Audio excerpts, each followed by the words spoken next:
T'es-tu déjà demandé pourquoi certaines de tes émotions mettent des jours à redescendre? Pourquoi un film, une phrase, une ambiance peuvent te bouleverser?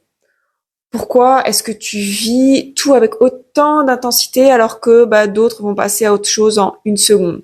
Pourquoi certains lieux, certaines personnes ou même certains bruits vont t'épuiser? Et pourquoi souvent tu as cette sensation d'être en décalage sans savoir exactement pourquoi? Si tu te reconnais dans ces interrogations, c'est peut-être que ta sensibilité est plus élevée que celle de la moyenne. C'est la haute sensibilité. C'est un tempérament naturel. C'est une façon de fonctionner à la fois sensorielle, émotionnelle et cognitive qui amène à percevoir, à ressentir le monde avec plus d'intensité, avec plus de profondeur. Et elle est aujourd'hui reconnue avec les recherches scientifiques comme une caractéristique stable du fonctionnement humain. Ça veut dire que ton cerveau, ton corps, ton cœur réagissent plus finement aux émotions, aux ambiances, aux détails, aux relations.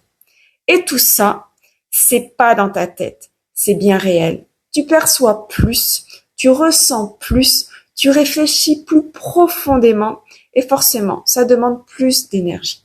Ça concerne 25 à 30% de la population, soit une personne sur 4. Autant dire que c'est pas rare du tout. Et pourtant, cette sensibilité-là reste encore mal comprise, parfois même ignorée, y compris par ceux et celles qui l'ont en eux depuis toujours, sans vraiment avoir su poser un mot dessus.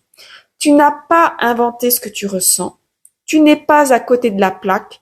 Tu es simplement doté d'une sensibilité beaucoup plus fine, beaucoup plus vive, beaucoup plus profonde. Le problème, c'est pas ce que tu ressens, c'est de ne jamais avoir appris comment vivre avec ta sensibilité.